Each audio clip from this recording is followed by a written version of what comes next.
Hello, and welcome to what you need to know about setting up for open houses.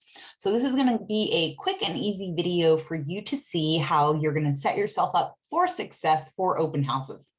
I'm fortunate enough that this week I'm going to be hosting one of our teammates' open house. Jen Oak has this gorgeous listing over in Oakland that we're going to be hosting.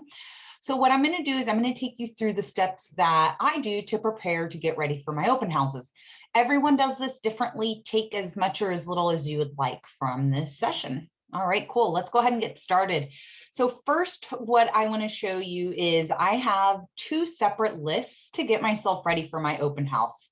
I have my open house prep list that I've assembled in Asana. And I also have my open house needs list. This list is what I have gathered in a box, a really nice little box that I bring into the open house every single time that I have an open house. So I make sure that on either Saturday morning, the morning of the open house or the evening before, I have everything ready to go from this list. So what we're going to be discussing later on is these hot packets, homes open today, AL magazines. Those are branding, marketing magazines that I have prepared for my business. The QR code we're going to go through. Let's see if there's anything else I need to mention. WD-40, so you don't have those squeaky doors as you're doing the open house. Just spray a little teeny tiny bit of WD-40 and it gets the job done. Also, if it's vintage stuff, vintage handles, do not spray WD-40 on it. You will likely ruin the integrity of that vintage piece. The last thing I want to mention here is my buyer seller education folders. So what I like to do is I like to have prepared for the folks that I highly connect with. This isn't just, the Joe Schmo that walks in, takes one loop around and goes without even saying hello to me. This is for folks that I've connected with and have started to build rapport. So I make sure to give them in these folders. I'm going to have a buyer education book that I get from the title company, and the lender also has one for me as well. It's going to have my sample RPA and it's going to have my bio page. And the reason that I like to provide these items is so that the consumer has something to physically walk away with. All right, cool. So that's my open house needs list. I print this off, I check it off before I leave for my open house, and you will over time get your own little open house list together too. Now, what I like to do is a couple days before my open house, I do these items here. So I'll go in and pull comps, which I have those ready to go for myself. I don't have my full comps sheets all out, splayed out. No. We're talking about a quick summary of what the recent comps are in the area. So I have that ready to go. And then I also have sitting right behind that comps list, I have my MLS sheet. So I literally have MLS sheet, comps sheet. I fold this in half so that I can make notes and I can carry it around with me. This does not leave my hands. Here's why. If a consumer gets a hold of my MLS sheet, my private remarks are there that we don't want consumers getting a hold of. And what I do is I read through the disclosures as listed here, and I make notes about the disclosures on my MLS sheet. Let's see if I can get a quick glance. Not so much because of the blurred background, but basically, I just do the most high level things that I found in the disclosures. I pop them in here so that if someone says to me, hey, do you know if, since this is in Oakland, do you know if this is sewer lateral compliant? Right away, I'll know. I've already seen that compliance certificate in the disclosures, and I can tell them yes. And then I can go into my spiel of, are you going to be reviewing the disclosures, or should I send them right to your agent? That triggers the client, the consumer, to say, well, I don't have an agent, or you can send them straight to me. They probably don't have an agent if they want them sent straight to their inbox. Cool. So we've talked about pulling comps. Talked about reviewing the disclosures. Next, we're going to go into check nearby open houses. So this is something that it's another sheet that I don't let consumers take with them. What I do is, so the website is homesopentoday.com. What I do is I write down the most comparable open houses, and then I tell them about them. So we're going to be in Oakland, and our open house that we're going to do, you guys, this website is so dope. So I'll navigate through it here. I clicked Oakland. That's where we're going to be. Our open house is actually going to be only on Sunday. I'm going to be hosting it from 12 to 4 with a couple of shadowing agents. We're going to say over 600,000. The home's listed at 1.299. That means that consumers are probably looking under $1.5 million. The home that we are doing open houses on is a 2-bedroom, 2-bath. So usually consumers are pretty strict about that parameter. So that's what I'm going to look up. There are 6 other open houses in the area, right? Here's the thing. Some of them are condos. Some of them are going to be rehab projects, flips. So what I want to do is get really dialed in. Oh, look, here's our open house. There we are. So what I want to do is get really dialed into other homes that are very similar to this. And I'll write them on the back of my MLS sheet so that I can just jot them off really quick to the consumer. And what I'll tell the consumer is, you know, if you're not aware of these other open houses that are very similar to this one, I'm concerned that you're not getting the best service. And I want to make sure that you're getting these open houses before the weekend hits. So what's a good email address that I could send these open houses to you at? Boom, you've got some emails going right there.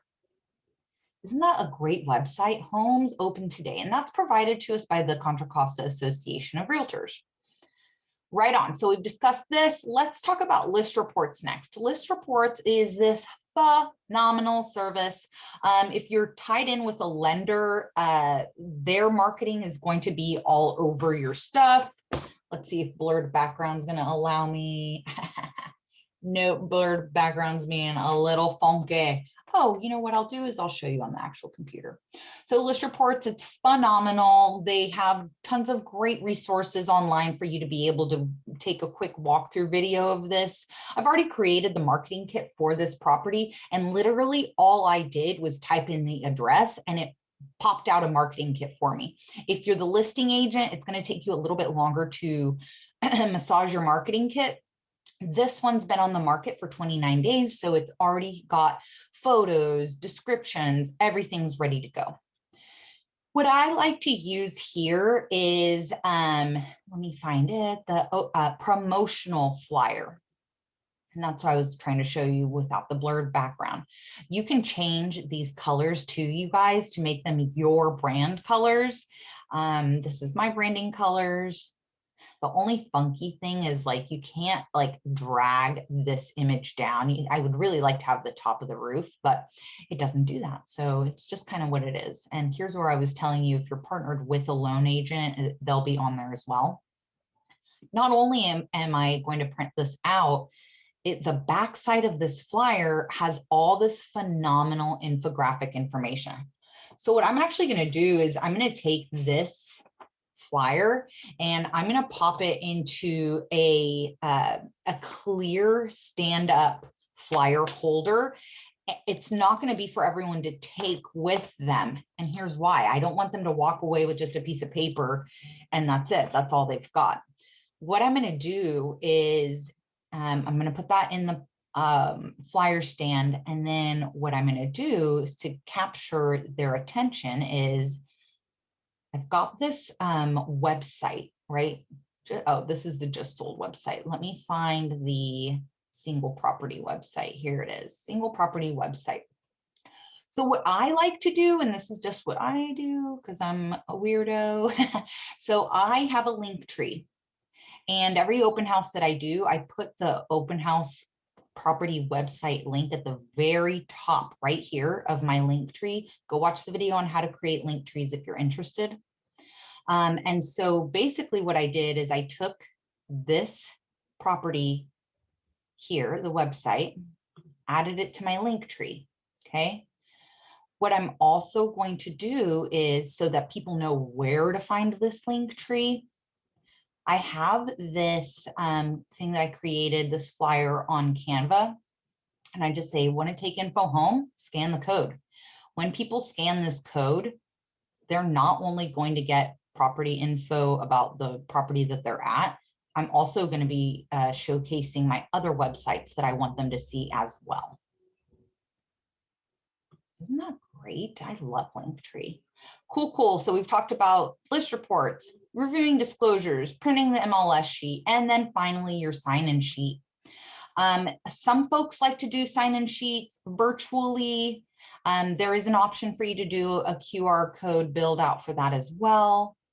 And then list reports does have a sign-in sheet through here as well. Let me just do control find. And there we go, open house sign-in sheet. Super basic info here. You want their name, email, phone number. Do you have a realtor?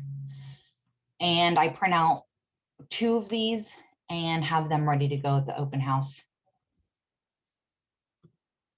Something that's not listed here that I just know to make sure to get this done is these times and signs for my A-frames. So on my A-frame where the arrow is, I will cut this out right here, right down the middle, right? So that it's just 597 43rd Street, and the time, I'll cut this right across here.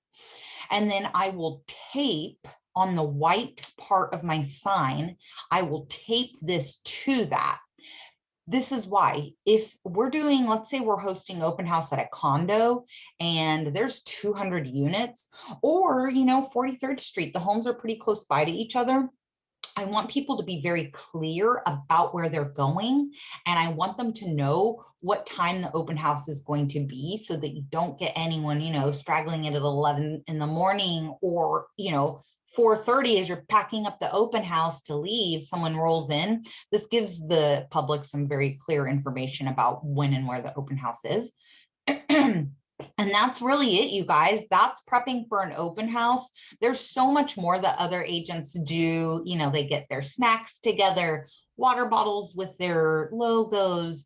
That's all fine and dandy. This is what I like to do to get myself set up for success. If you have other ideas that you use to get yourself set up for success, don't hesitate to share those in the comments. Thank you so much, and happy open housing. Wish you the best.